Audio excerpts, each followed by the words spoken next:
Let's learn some coping skills. Good morning, friends. Tomorrow is going to be an exciting day. We are going to be able to have more of our friends and our classmates together at the same time in our classrooms and in our building.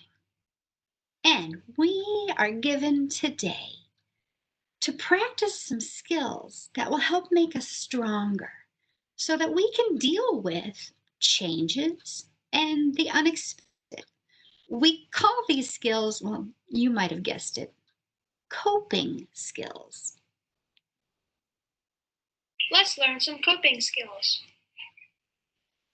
One coping skill that we could use every day is a simple one, and it's called name or label your feeling.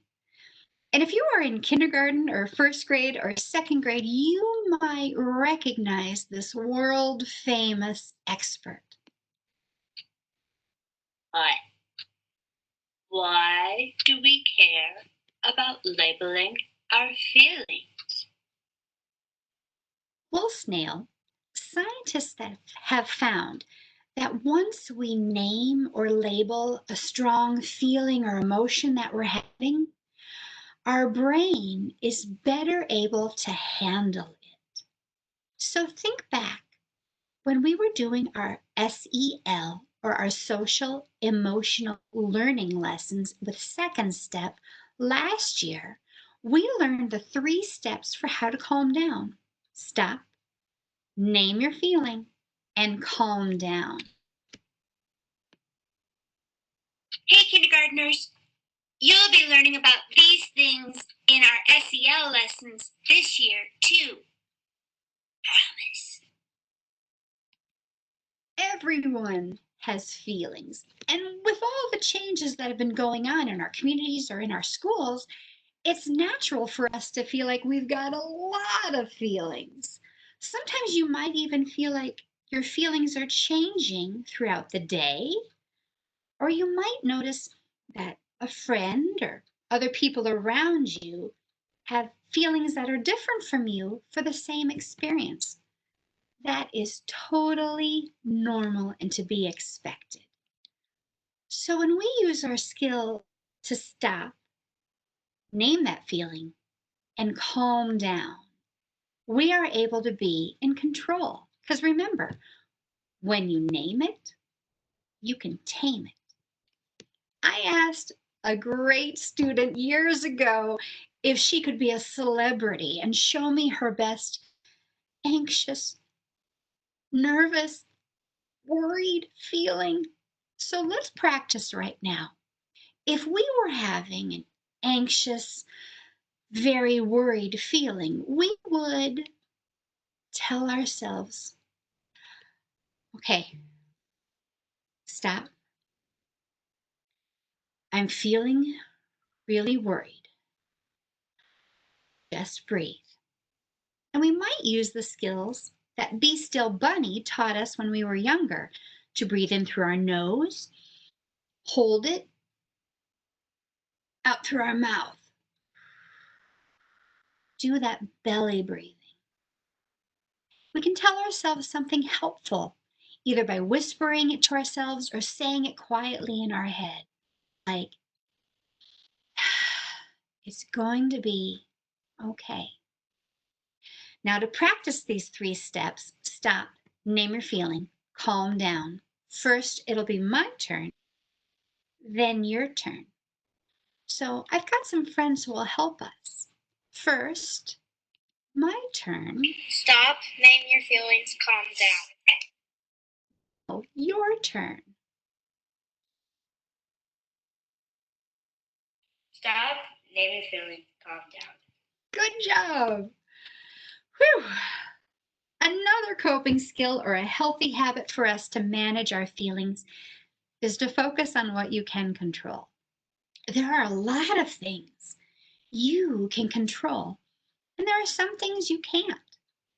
Our schools started this school year being very safe, but that might have meant that you were learning at home or at school, and maybe your best friend or that person who really gets you was in a different place and you missed them.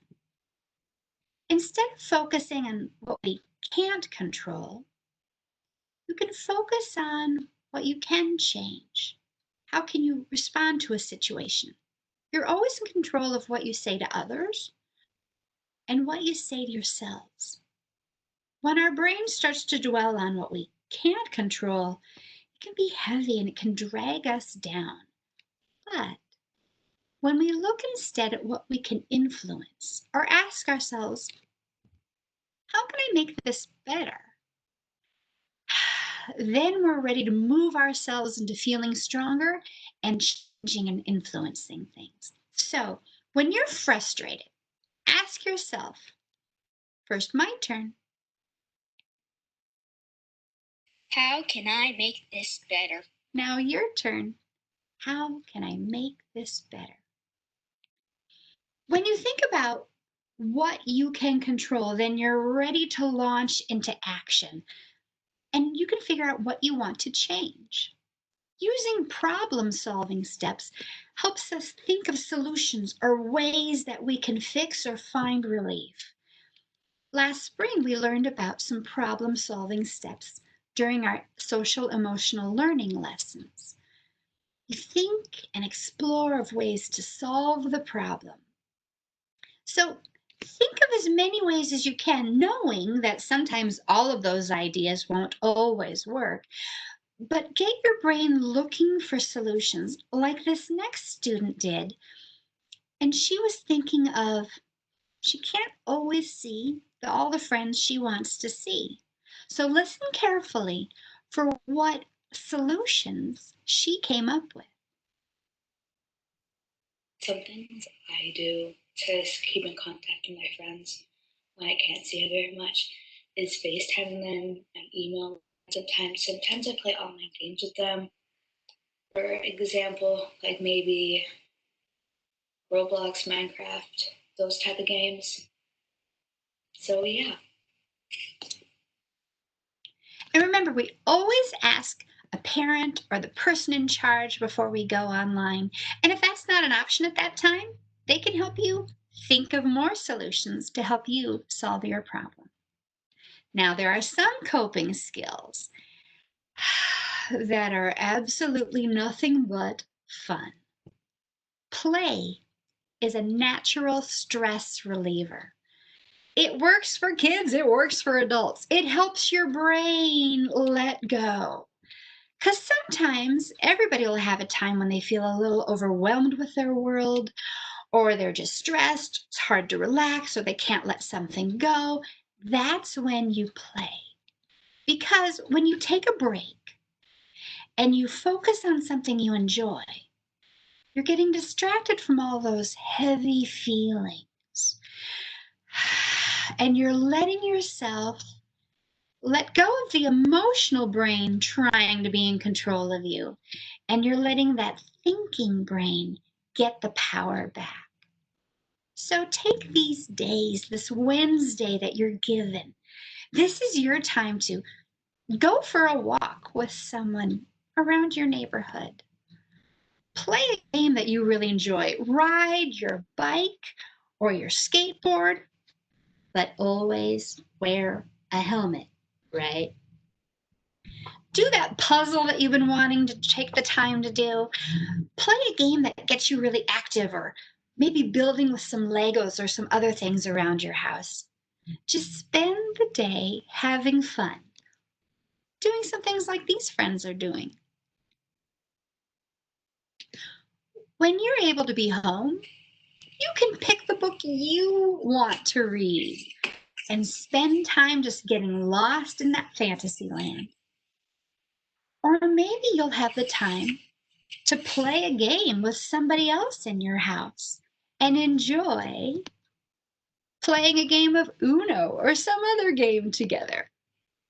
Oh wait, come here, let's play this. I'm just looking at my friends. Yeah. Or maybe I love playing with my dogs. you can play in more active ways. When we play and are active or exercise, this causes some naturally occurring happy chemicals in your brain called endorphins to be released. This exercise causes positive feelings. It's a completely natural way to improve your mood. So when we have these Wednesdays, ask a person in charge if you can play outside. You decide when you want to do some stretches or move around at your house. Enjoy things where you're doing lots of moving or dancing or playing, because those things help you have positive emotions. You might even get really fast and really skilled at sports like this student.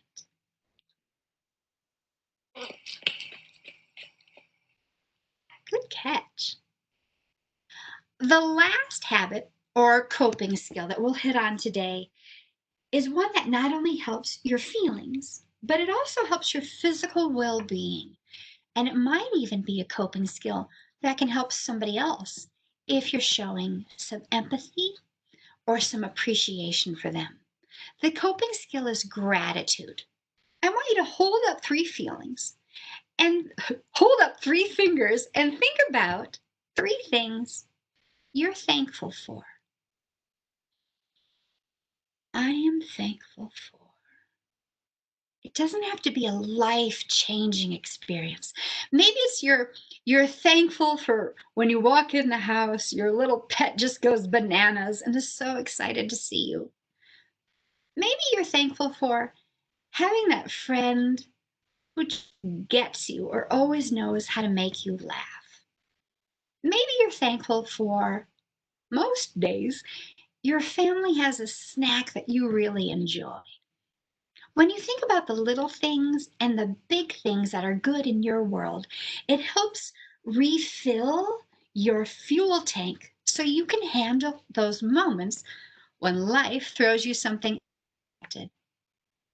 Last Friday, I went around and I asked this many students what they were thankful for. I didn't tell them what kind of answers to give or what topics they should or should not talk about. I just asked, for what are you thankful?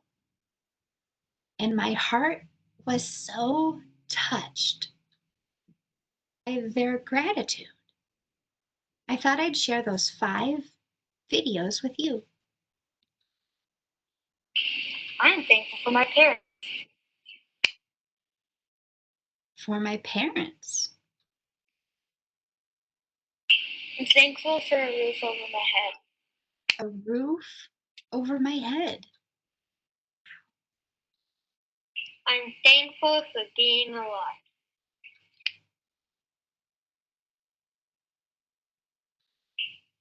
I'm thankful for all the safety precautions that we take in school. I'm thankful that we can actually go to school. That might not be all the days. Wow. This next little friend, I think, said it the best. Listen carefully. All doing the best we can. Yep, we're all doing the best we can. So for today, you, my friends, have what? Well, play. Be active. Do the things you enjoy because you deserve a break.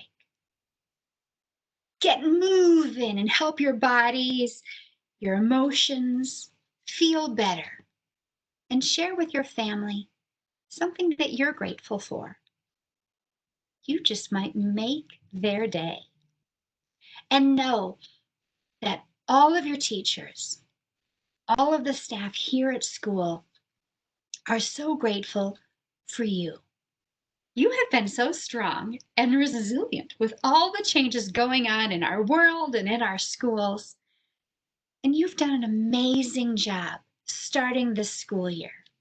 So here's some more resources if you want to spend some time, maybe checking out different ways to play or practicing some skills from Second Step to help with belly breathing, or a catchy dance video to help you remember the 3 steps for calming down.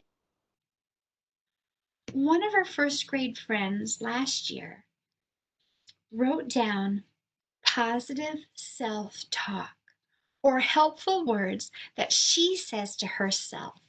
These are her favorite words to help herself be positive. And I thought this is so perfect because these words are so true for all of us. You can do it. So enjoy this Wednesday you've been given, and we're going to make it a great start tomorrow. We'll see you in school or we'll see you on WebEx. You can do it.